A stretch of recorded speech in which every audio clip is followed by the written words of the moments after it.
Hello and welcome to today's live broadcast. Today, Michael is joining me for our community discussion.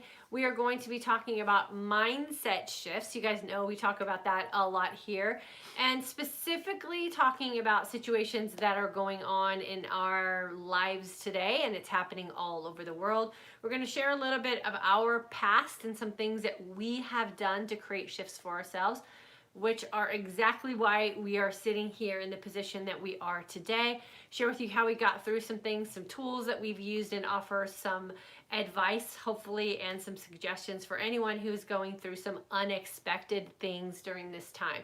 So welcome. If you're new to us, we always ask that you hit that subscribe button on YouTube and that like button on Facebook so that when we do go live and offer these free discussions, you will be able to jump in with us. My name, like I said, is Diane. This is... I'm Michael. We do run this community, the Intermittent Fasting for Today's Aging Women community specifically, and online courses. And we also offer a course called the Midlife Mindset Shift, where we help women navigate the shifts that have to take place as we're going through this midlife process or when we go through changes in life. And so I wanted to take just a quick second because I got a lot of questions about what midlife means and who fits into that category. And I truly believe anyone is in their midlife who is going through changes.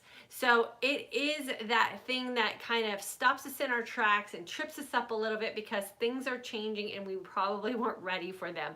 So I would say that I've been in my own midlife type of shifting for probably the last 15 years or so. And so I don't want anyone to think that they are being left out of this discussion because of a certain age bracket or a box that has to be checked.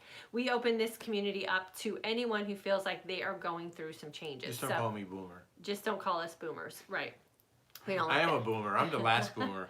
Right. 1964. Okay, so we know today is a pivotal day for a lot of people. There were so many new announcements with job furloughs.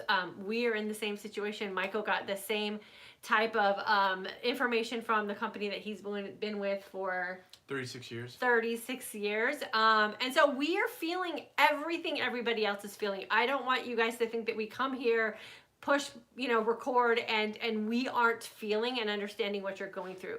But what we do have and what we can bring to the table for a lot of you is experiences that we have gone through that we have been able to make our own shifts in and been able to navigate change when things seem almost impossible to be able to get through. And that's what we wanted to offer to everyone here in this community today. Yeah, and you just have to be willing to shift. I know back in 2008, we had to make some major shifts. And it wasn't exactly 2008 because it took like a couple of years for it to catch up. And looking back now, we know some of the mistakes that we made, and we know some of the things we did right making the shifts. If there's anything we did wrong, we kind of waited too long on some of the shifts, wouldn't you say? Yeah, we were paralyzed.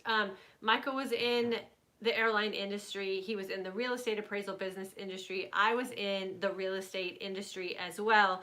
And literally, we went from living the Orange County, California dream life to having zero income coming into our house. And we really froze. Like, we didn't know what to do. And I think it was that time of being frozen and sort of feeling helpless and feeling sort of victimized by the system that we lost some opportunity and lost some ground that we could have really been able to take advantage of. And that's what we kind of want to share with you guys here as well today too. So, and you almost don't you think you let ego kind of get in the way a little bit sure. too? Because like we lived in Southern California and we were used to a certain lifestyle. Our kids were in private school.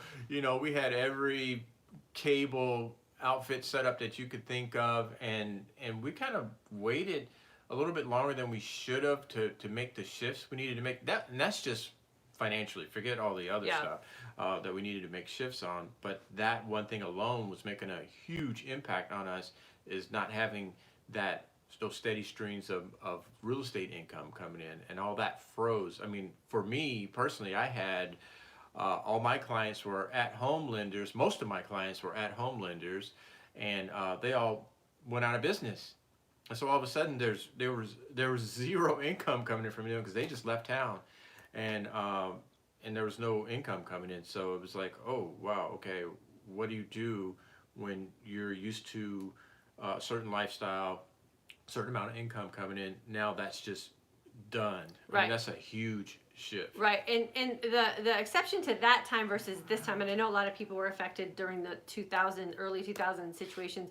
But what's happening now is it's happening to everyone across the board worldwide, where a lot of the stuff that was going back when we were going through it, and I know a lot of people went through that time as well, was that it seemed to be like just niched down to a certain group of people or an industry of people, and so you felt almost shame from it, and you felt really isolated. And I know we lived in an area of Orange County where we went from like Michael said, living this great life, to we were like dirt poor, like had no money. And it was really hard socially for us. It was really hard for us around a lot of our friends. We lost a lot of friends during that time. And so we want to just kind of share some things that we learned once we unfroze ourselves, and we're able to change our mindset about a lot of the things that we put heavy value on, a lot of the things we thought we couldn't live without, and how we opened up ourselves to create opportunities for ourselves when we didn't know what else to do. The first thing that I want to say about what's going on in the world today is that it's not your fault. It wasn't our fault when we went through this situation the first time either. We did everything right. We were running our businesses ethically, which is one of the reasons why Michael lost so many clients in his appraisal business. He refused to take bribes which were being offered to him. He refused to fudge appraisal reports. He would do appraisal reports, and if the loan didn't go through, it was considered his fault, and he wouldn't get paid because he was being an honest appraiser. My business just went completely gone. Like, I had no clients left. Big home builders in Southern California just basically disconnected their phones. And so we had to act fast. And what we did when we came out of the cloud of pity, and we came out of the frozenness, and we came out of the, oh, how could this be happening to us? And we started acting and putting some things into place, things changed very quickly for us, for the better. So the first thing you have to tell yourself is that this is not your fault.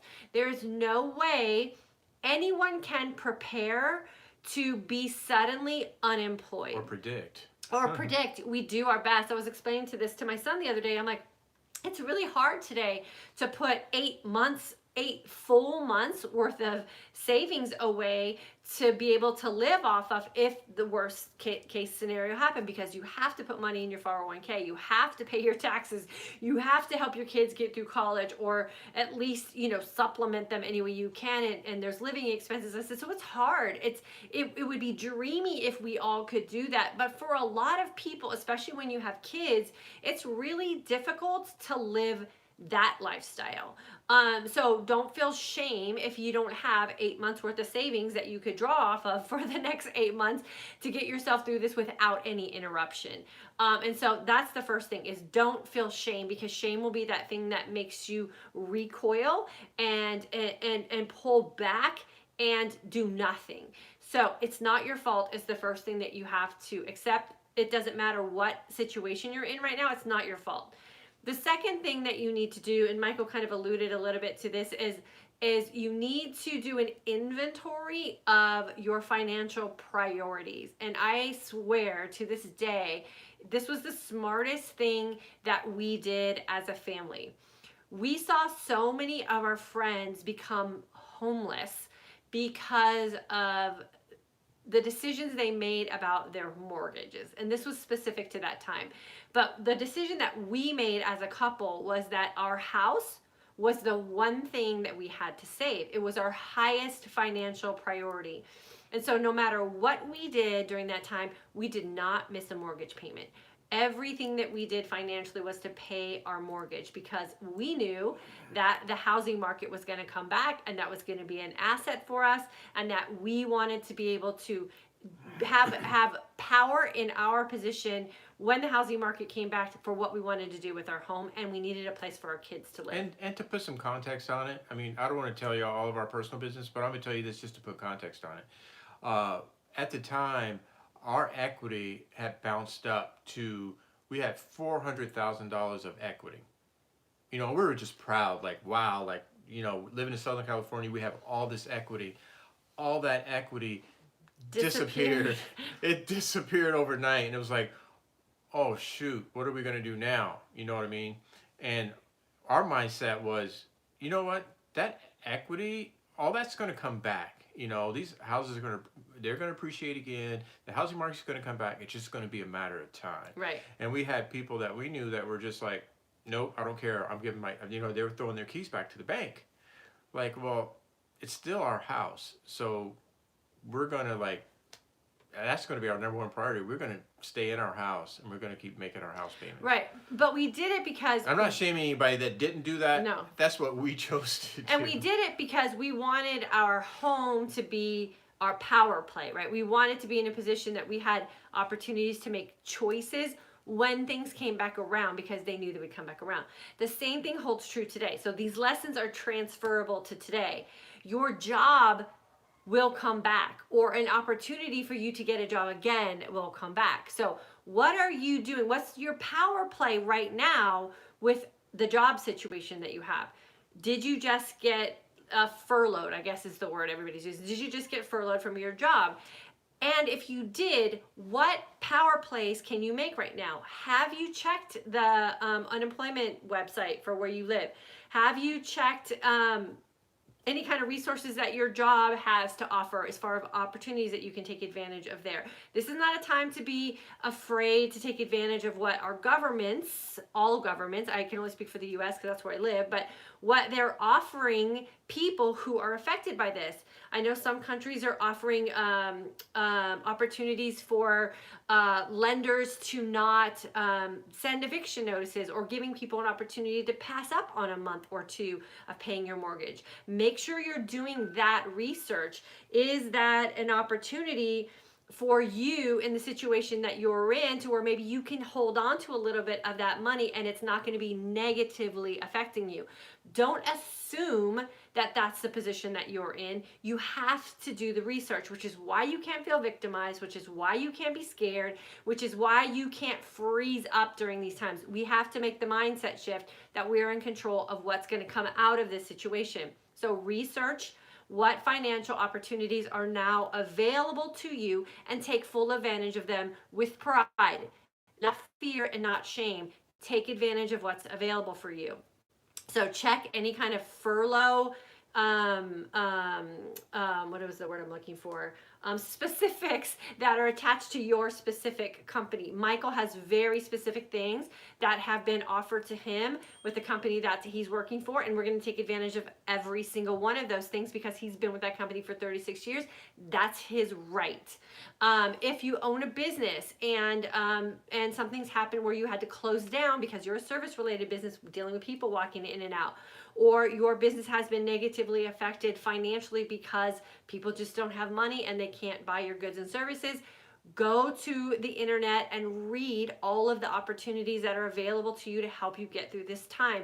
Don't be a victim, don't be scared, and don't feel ashamed. There are resources that are available to you. You have to do the research. The only way you can do the research is if you keep your mind intact. So make sure that you're keeping yourself in a positive place and take advantage of those opportunities. Then what you need to do is you need to sit down with your family and the person that you share expense and financial responsibilities with. You need to print your bank statements. You need to print your credit card statements. You need to print all the places that you have money tucked away and start to pull everything together and put a plan together.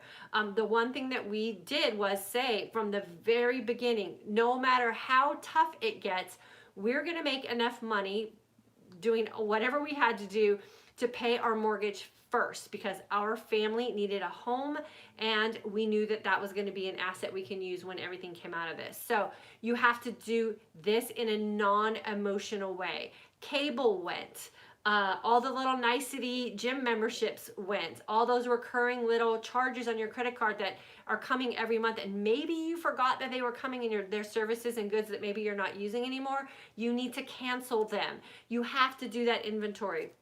That time when we were going through that and we canceled our cable, like, we were scared that our kids were like never going to speak to it. Like, that was our biggest fear. Like, our kids are never going to speak to us again if we don't have cable. And what they ended up doing was I don't know, reading books, Yeah. and they watched movies on their iPads, and we found other things to do. So don't let something like cable be the thing that could put you in a really big financial situation that you're not going to be happy with 2 months down the road. And you know what? There's no sports right now anyway. Yeah. I was ready to ditch this Dish AT&T thing, but we can't even get them on the phone because of COVID. I mean, because of COVID-19. COVID-19. I don't know if you can say that anymore. I mean, there's a lot of networks that you say that out loud anymore. But anyway. But so don't be emotionally connected to things that aren't really of emotional value to you. So get rid of all of those things that are non-essential, right? Get rid of the cable bill if it's not serving you right now. Get rid of that landline that you just have for emergency purposes if you have a cell phone. Maybe talk to your cell phone company. See if you can go to a lower type of plan to kind of get you through this time. I guarantee you, any company that you call and ask for information about how to lower whatever it is you have going on, they don't want to lose you, and they want to keep you as a paying customer, so they are willing to negotiate with you. That's something that we learned also when we went through this before. Communication with people that you're transactionally doing business with is the biggest tip I can give you. Do not pretend like people that you owe money to or people that you are doing business with are not going to reach out to you and go after what it is you owe them. But if you ditch them and you don't keep the lines of communication open with them, they will come after you hard. We were in serious credit card debt because the commitment we made as a couple was we're paying our mortgage with what we earn in income, and we're paying our car payments with what we earn in income, and we were not living like a lavish life. We had very regular cars. We ended up refinancing, I think we had like 3 years on our car loans. Not even that. And I think 2. And we refinanced them, which is the dumbest financial situation you can make in any real good time. But for us, it was the smartest thing we could do because we still had to get to work. And we made our mortgage, our car loan payments longer than they actually needed to be, but it made them manageable. So then what we had to do, because we had no money, we were paying our mortgage and we were paying our car payments, we lived on credit cards. Like everything went on a credit card. Again, not the smartest thing to do, but we had to feed our family, and we had to pay the electric bill, and we had to pay the gas bill, and everything else was gone. So all the niceties were gone. This was just living essentials.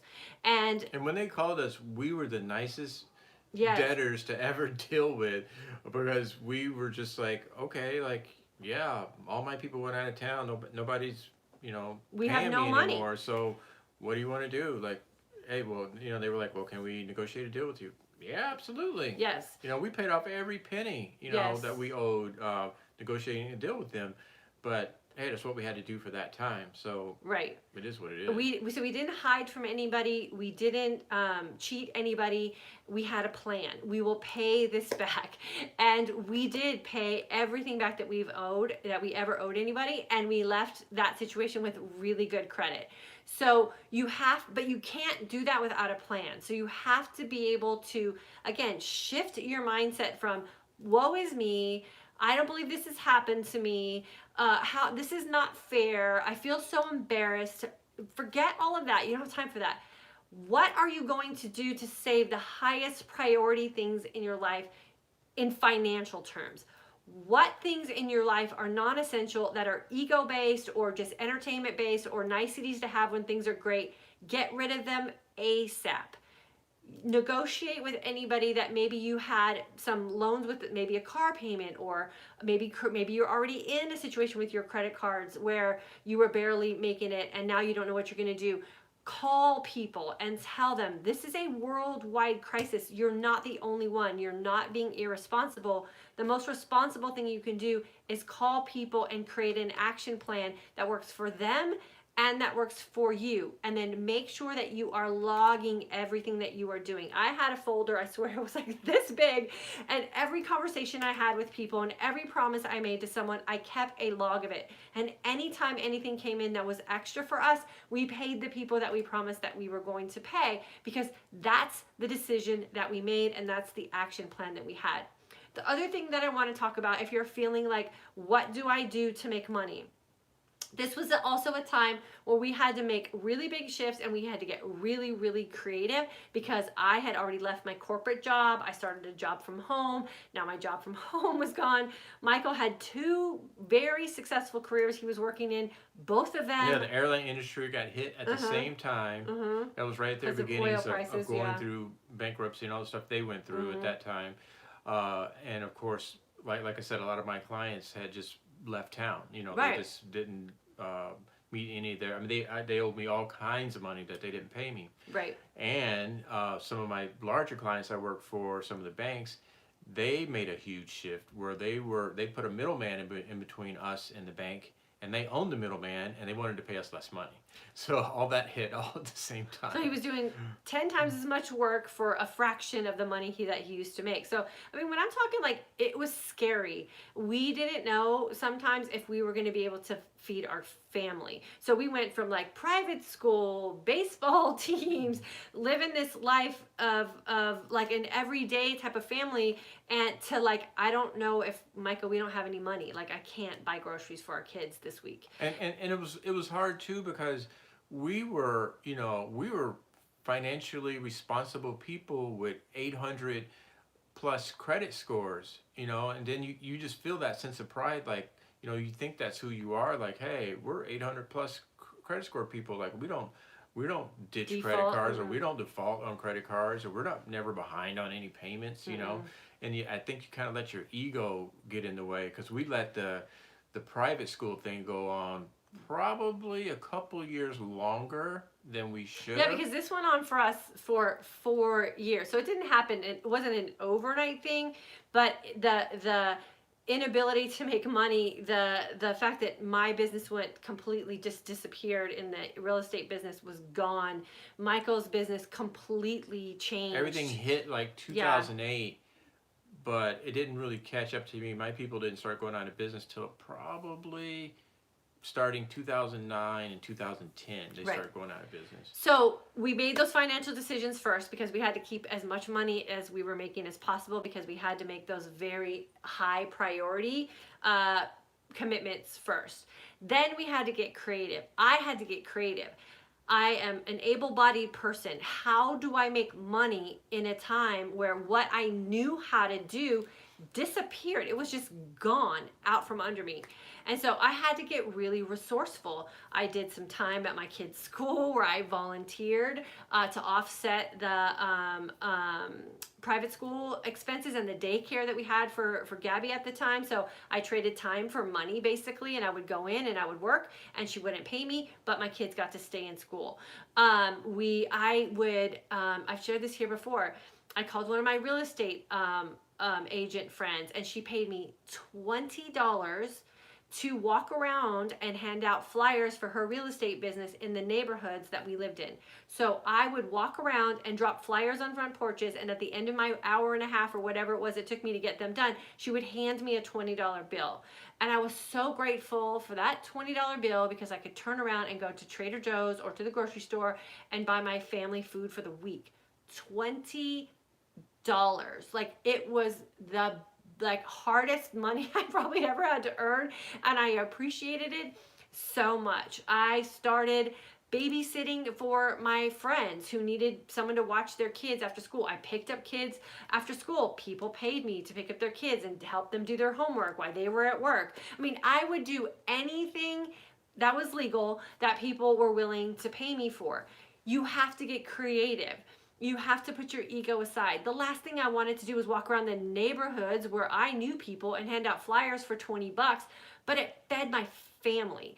And I didn't want to volunteer. I never wanted to be a teacher at a private Montessori school, but they were willing to help our kids stay in school at a time when everything else in our life was turned upside down. I did it. I never wanted to do half the things that I did, but I did them because it put food on our table. I know now the times are a little bit different because we don't have the opportunity to go out and just go start working for someone, but there are things, I promise you, that you can do if you open up your mind and you start to get creative about what it is you can offer someone else who might be in need. Sometimes it's a barter situation. Maybe you have something that's a good or service that you depend on, and maybe the person that you get it from could use something that you can bring to the table. Don't be afraid to open those dialogues. Don't be afraid to have those conversations. Maybe you have a skill set that you've always dreamt about turning into a business, but you've never knew how to do it, or you didn't have the time to do it. Now would be a good time to figure out how to turn that skill set that you have into something that you can have as a business. Now, does that mean that's going to bring you an immediate business?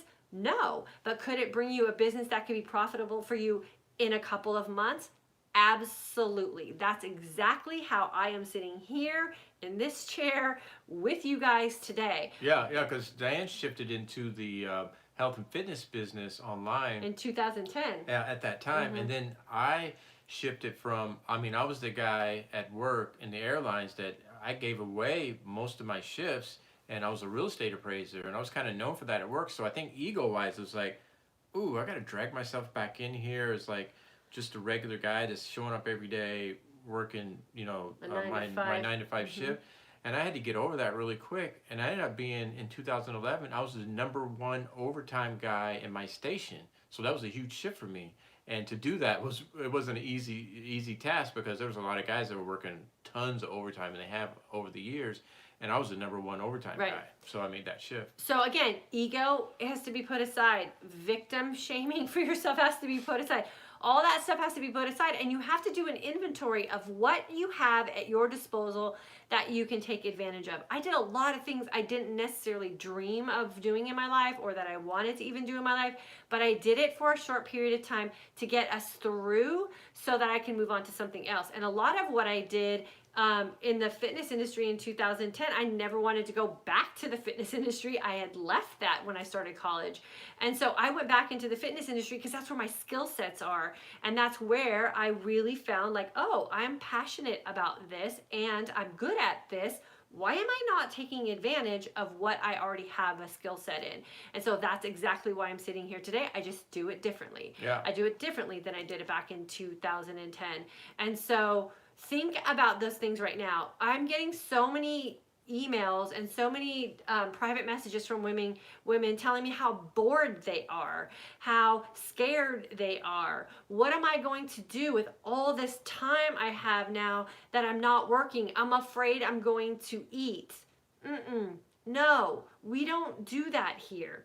We don't do that here. You should not be bored. You should not be out there buying puzzles and sitting down at your kitchen table putting a 5,000 piece jigsaw puzzle together right now. You need to be reading books. You need to be honing up on your skills. You need to figure out how you can create some means to bring income into your family if that's what your fear is right now.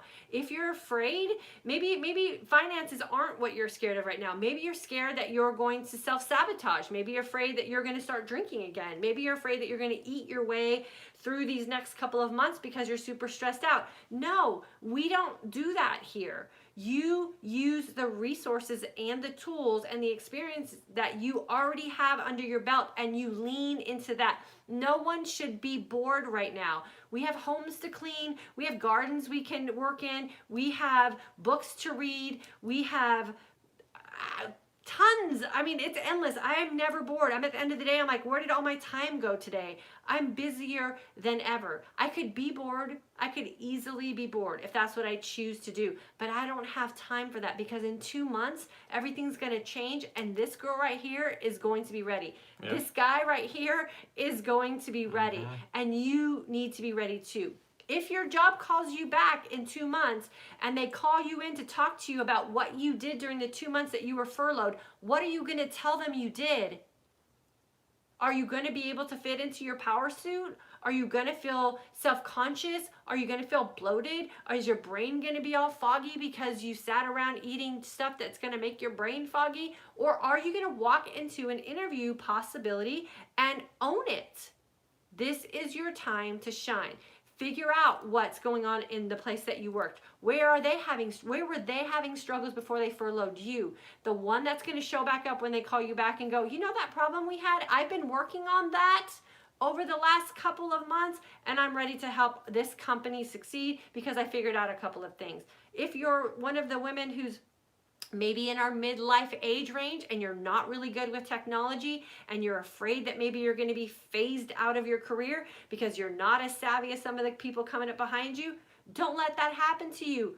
Learn how to use social media, learn how to use technology, pick up some books, sign up for a course, do some things to make sure that when this ends, because it's going to end, you are going to have the mental fortitude, the emotional stability, the fitness energy that you're going to need, meaning your body's going to be ready to show up and get the work done, and you're going to have the skill set that you need to be the one that's going to shine.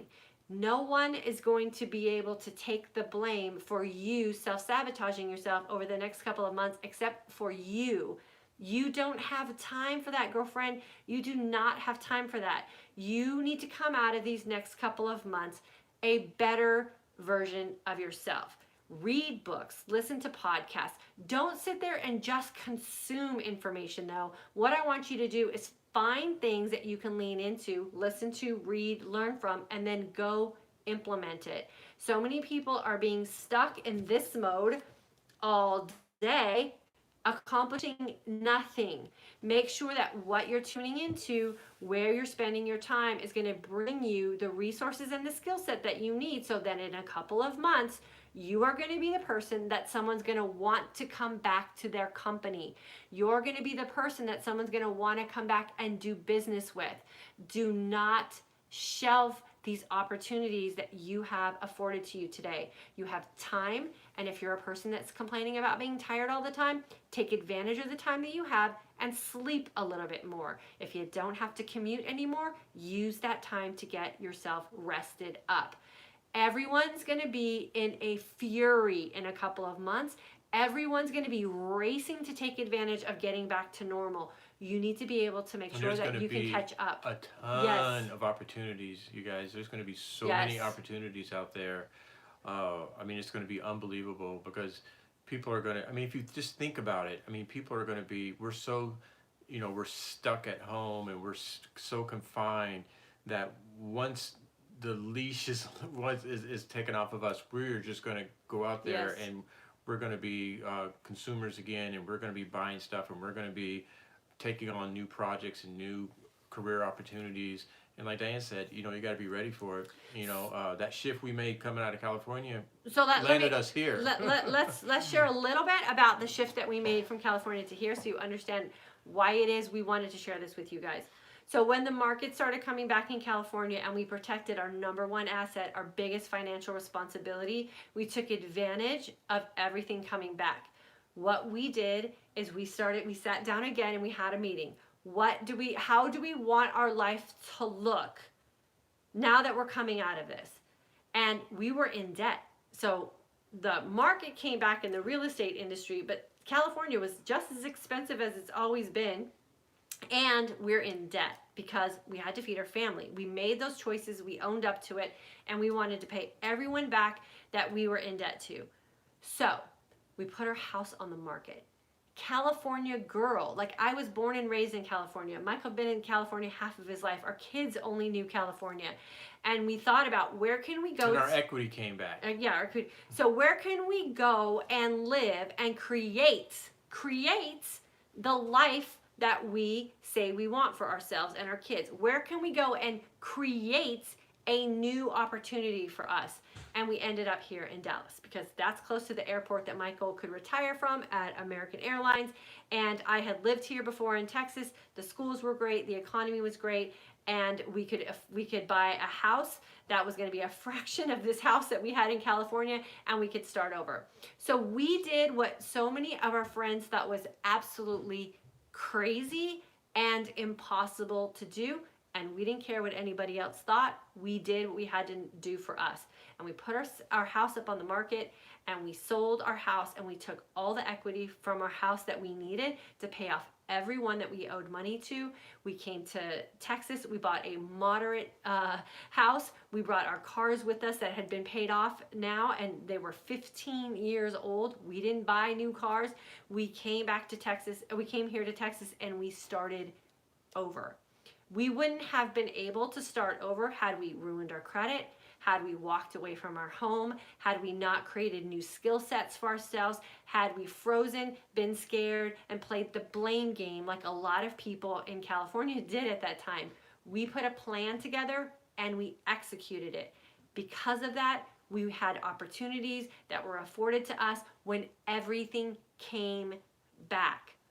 What will you be positioned for when everything comes back? And will you be in a position to take advantage of that? You have to execute a plan. It's not going to happen on its own, because a lot of these jobs, a lot of these companies that have just shut down may not come back, or they might come back differently and you might not be a fit for them anymore. What will you do then?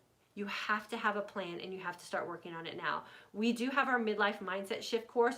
We are enrolling our graduates in there now. If you're a graduate and you are feeling scared and you don't know what to do, I strongly encourage you to get into that group, because we're going to work very diligently on helping you get a plan together and helping you put some stuff together so that you will come out of this situation better than when you went in. If you're not a graduate of our intermittent fasting for today's course, and this sounds like a plan that you need and something that you want to learn how to do for you and your family, we put a link on our description box for you to sign up for our wait list. We are considering opening up this type of course for everyone in our community, regardless if you've taken the intermittent fasting course or not, because this has nothing to do with intermittent fasting outside of you doing what it takes in the course of your 24-hour day to make sure you are physically, mentally, and emotionally ready for when the change is going to come. You cannot eat your way out of this. You cannot drink your way out of this. You cannot self-sabotage your way out of this. You're going to dig a deeper hole for you that will probably be very, very difficult for you to get yourself out of. And I personally don't want to see that happen to anyone in this community that I care about. You have choices. Will you have to make an investment in you? Absolutely. That's the other thing that I think Michael and I really learned from what we went through a few years ago. What is it, like 10 years ago now? 10 years ago now. Our life is completely different today. We are not in debt. We don't have debt. We learned big lessons back then. If we can't afford it, we don't buy it. If it doesn't bring us joy, we don't do it. Like, we are very, very specific about the life we've created today, because we've created the shift that we don't ever want to go back to those times again. Now, is this time for us going to be easy because of what we went through in the past? No, but it's going to be manageable, it's going to be doable, and it's not going to destroy us, because now we know how to execute a plan. We're just going to execute the same type of plan that we executed 10 years ago that has allowed us to be in this position. So imagine where we could be in 10 years from now. It doesn't scare us. It empowers us. It excites us, because we know if we put our head down and we work and we don't fall into some emotional self-sabotaging episode, we are going to come out of this better than we are today. And that's really how you have to start thinking about this. So we have a sign up list, a sheet for a wait list for our next version of midlife mindset. Of course, I'm pivoting, y'all. I'm like, I am going to make sure that you guys have the resources that you need based on what I know I can teach you to help you get through this. And Michael's here to help us all as well. So don't feel scared. Don't feel alone. Don't feel like you have no options. We invested in ourselves when we couldn't afford it. I invested in pursuing a health and fitness career when I couldn't afford to buy my kids food.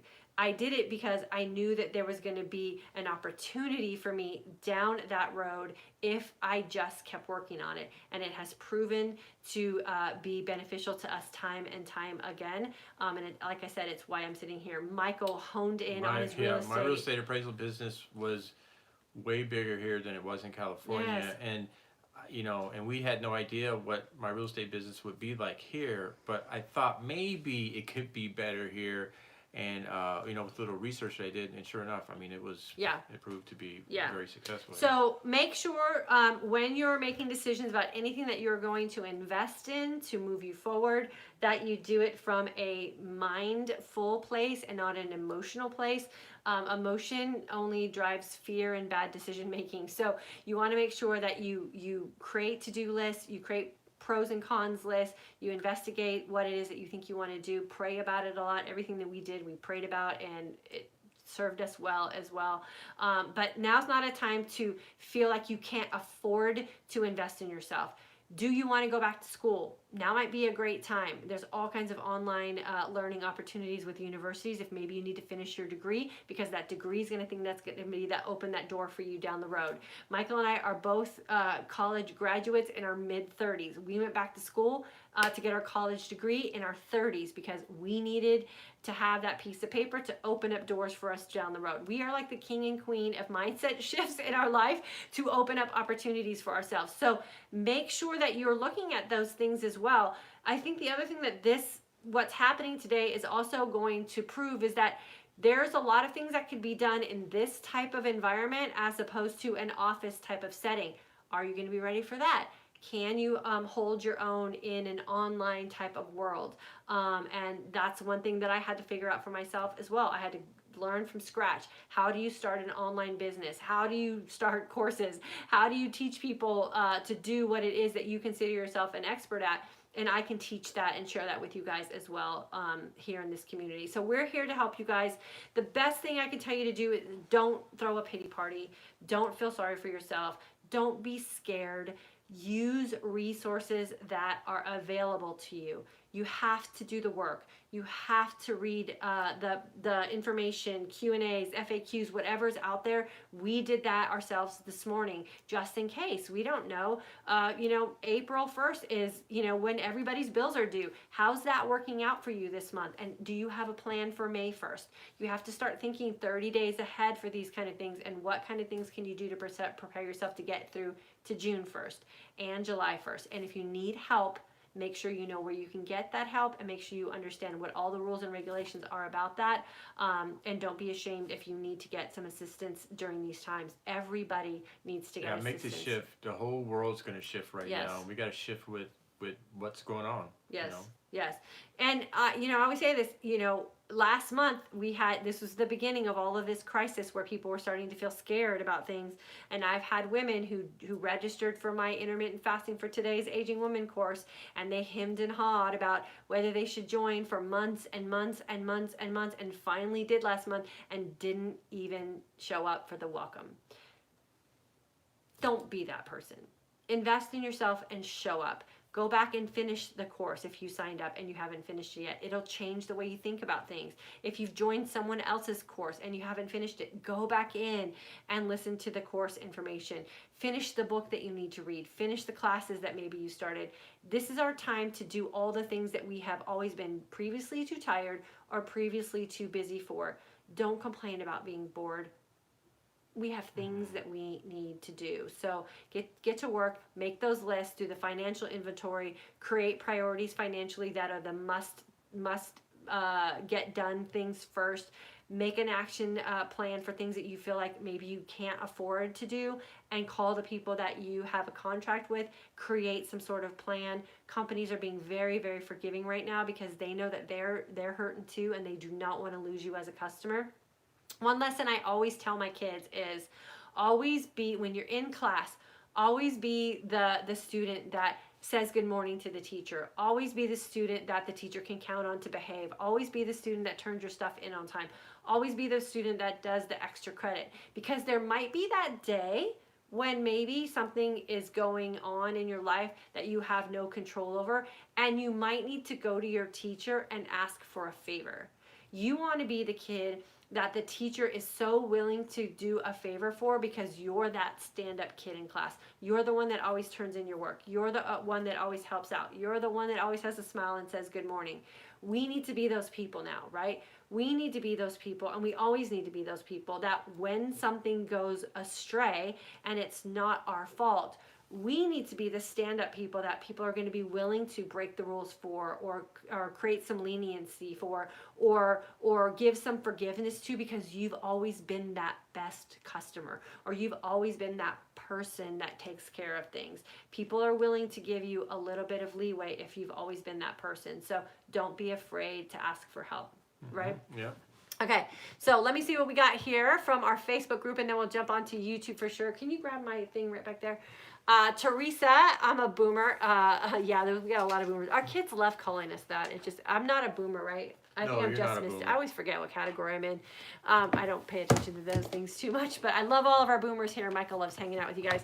Lori, happened to us as well, devastating, but came back. Coming through it is the most important thing, for sure. Sheila, scary times working at home now, but getting furloughed Monday myself. Oh, girlfriend, we're so sorry. But now you have a plan. So start working on that plan right now, especially if you know that you are going to be getting furloughed.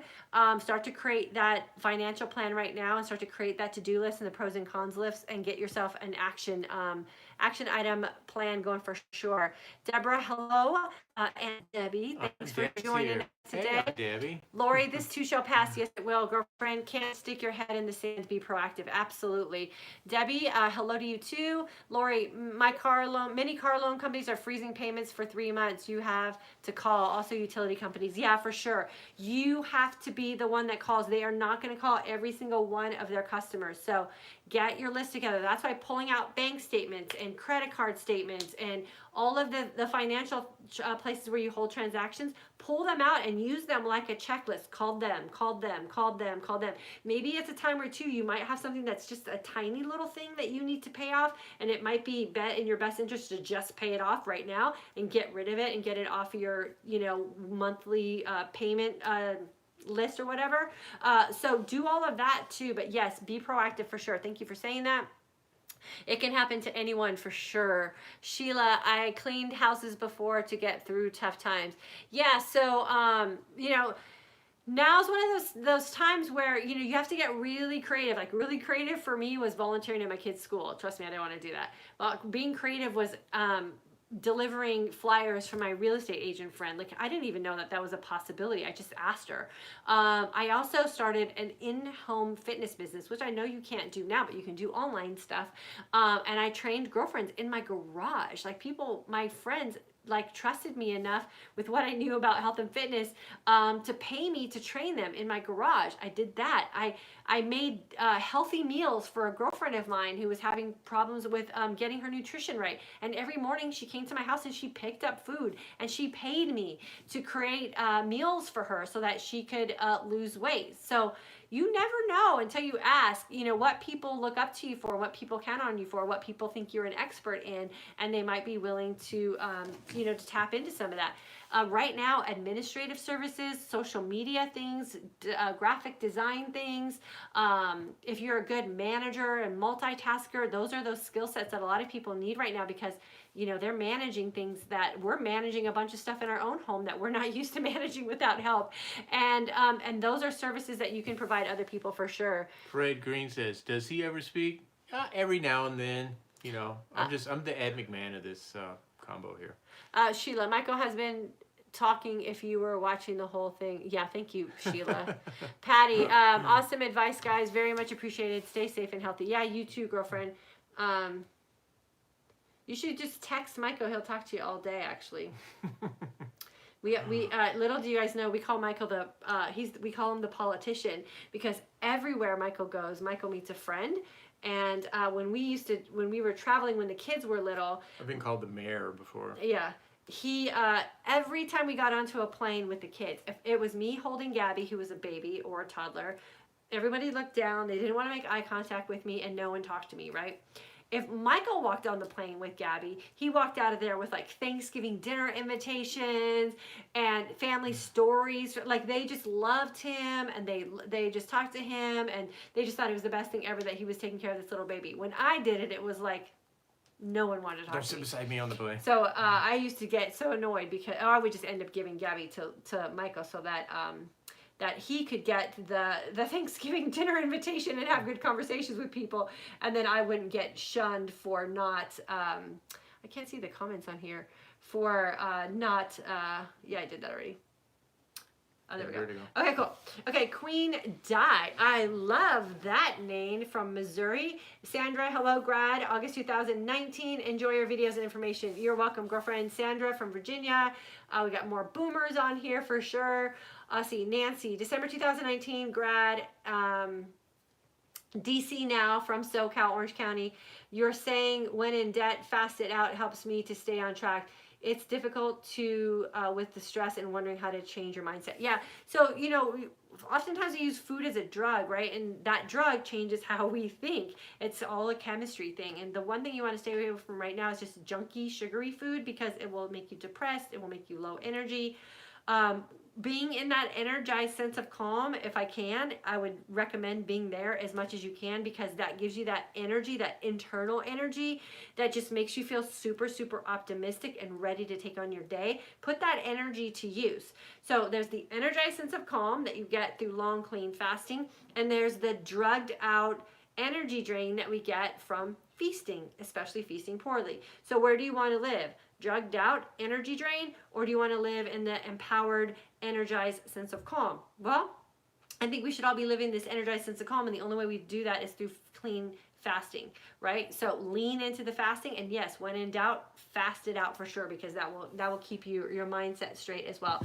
Jennifer, your videos give me so much hope. Well, fantastic. That's exactly why we keep showing up. Bonita, thankful for life. Yes, you have to be thankful for life for sure. Cheryl from Atlanta, Georgia. Detoxifying Emily, March 2020 grad. I was furloughed yesterday. Seriously need to rethink some things. I'm not sure how long this will go on. Yeah, Emily, take some of the advice that we gave you. Do financial inventory. Cancel everything that is not serving you as an essential right now. Cable's one of those things that sadly is just not an essential. You don't need it. You can get everything that you need from your phone, even news briefings. You can stay informed. So it's a temporary thing, and that's what we said to ourselves too. If we do this for X amount of months, how will that serve us? And we did it for I think it was when it got really bad and we were trying to sell our home. I think 6 to 9 months we went without cable. It was fine.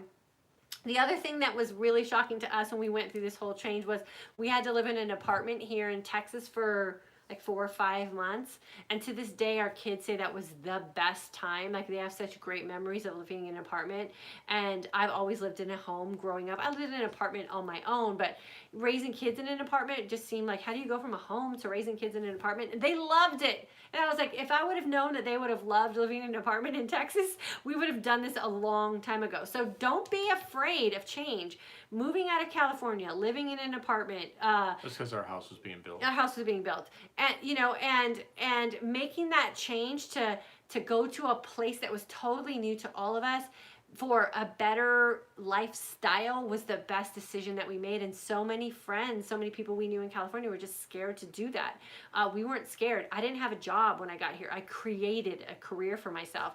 Michael wasn't even transferred with the airlines. We just prayed and hoped that he would. He knew nothing about Texas real estate, and he had to learn Texas real estate. So everything we did from the move to California to Texas was on pure faith, and it worked out for us.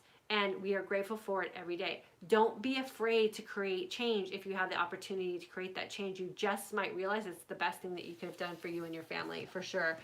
Kathleen from Detroit, thanks for your continued encouragement. You are welcome, girlfriend. Queen Di, I will be signing up for your class. Yes, please do. I will help you guys. And all of my course members, Intermittent Fasting and Midlife Mindset Shift course, we're going to do a lot of live interaction back and forth.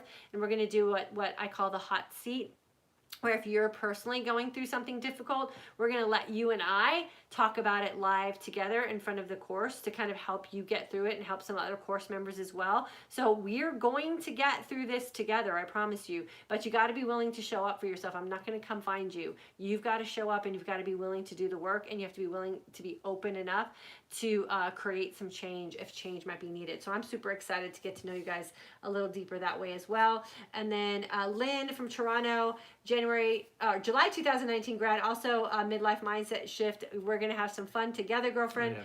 Kathleen, I'm still working, but seeing all those free university courses out there right now, awesome time to learn. Yeah, for sure. You know, if you find something that's in your niche, or something that you're an expert in that you feel like you want to maybe even start something on your own, definitely feel free to reach out to me. I have a lot of resources as well. Like I said, I learned how to do all this on my own. And I can offer a lot of really good advice for anyone who's interested in making a shift, for sure. Kathleen, what a fantastic story you have. This is just wonderful motivation. Thanks for your transparency. Yeah, for sure.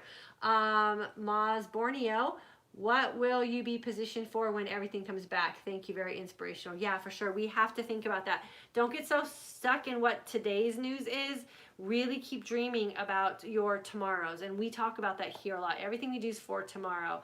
A lot of us went through a goal setting course just a couple months ago. I can tell you the goals that I had a couple months ago are not very relevant to me today. I have to change some things, and I have to really reevaluate just things in the next week or the next 30 days. And what are my goals to get to the next week and the next 30 days? Yeah, there's things I want to be able to accomplish by December, but I don't know what December is going to look like yet. So it's really hard for me to plan that far out. So we're going to talk about that a lot in the Mindset Shift That course. March was like, wasn't it like a year to you Yes, guys? I mean, that was the longest March I think I've ever been through in my life. It was amazing. Yeah, Lynn, for sure, we'll have a good time in the Mindset Shift course. I'm working from home and taking the time I would be driving to work to get on the treadmill. Might as well take advantage of the time. That's a smart woman right there. Good for you, girlfriend. Jennifer, March 2020 grad. I'm loving the Life lifestyle. If you're thinking of taking the intermittent fasting course, do it. You won't be disappointed. Totally a game changer. Yeah, and you know, a lot of what we do in the Intermittent Fasting for Today's Aging Woman course is about creating a different mindset for ourselves and how it is that we handle our life in food situations, and why are we doing things that we know is not good for us. So like I said, if you've already had the course, go back. Now's a perfect time to get back in there and reevaluate things that you're doing in your life. And if you're unsure of how you emotionally and mentally are going to handle a lot of what's going on right now, now's the perfect time to get into the course. Make sure you're on our email list, because we do most of our course registrations through our email system. We don't like to do a lot of that here on the on social media, except letting you know that we have a course starting. So make sure you're on our email list. That's the best place to get connected about new courses. And then Holly, this is so wonderful, uplifting, and such a great message of hope. Make a plan, people. Exactly, Holly. Make a plan. Awesome. Yes. Okay. So we are here for you. We are an open book. We have been through this.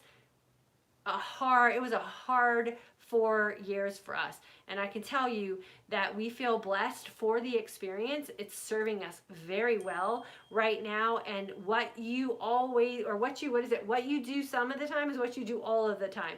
So we know how to do this, because this is what we do all the time. We think about being positive. We have created the mindset shifts. We know how to take care of ourselves. We know how to show up. There's a lot of things that are out of our control as well, and we are going to just roll with the punches and have a plan in place. We've already cut out all the unnecessary things financially. We've already done a lot of the work that we need to do to make sure that we're prepared for the next couple of months. We're fine right now, but we might not be fine in a couple of months, and so we're going to make sure that we control the fine in our life. Yep. We control the outcome of this, and I promise you, in a couple months, and we all come back together for a live discussion, there are going to be so many of you women and so many of you men who come here to join us that are going to go, you know what, I got through that okay. I had a plan. I'm better for it. I am still in great shape. I still have my health. And that's what we want to have the discussion about here in a couple of months, and we want to make sure that you guys are prepared for that as well. Yep, absolutely. Awesome. Okay, so make sure you get on the sign-up list. If you are not part of any of our courses yet, we are going to consider opening up the Midlife Mindset Shift course to everyone and just redesign it for what we have going on in our times right now. If you're worried about what you're going to do with all your extra time and the stress that maybe you're going under, and you don't want to end up sick and beat up at the end of this, I highly recommend Intermittent Fasting for Today's Aging Woman. It will help you create a mindset that will make you successful. And for anyone who has a course, go back to it. Go back to the welcome. Treat it as an activity that you're going to participate every single day to keep yourself in the right place. Yep. Awesome.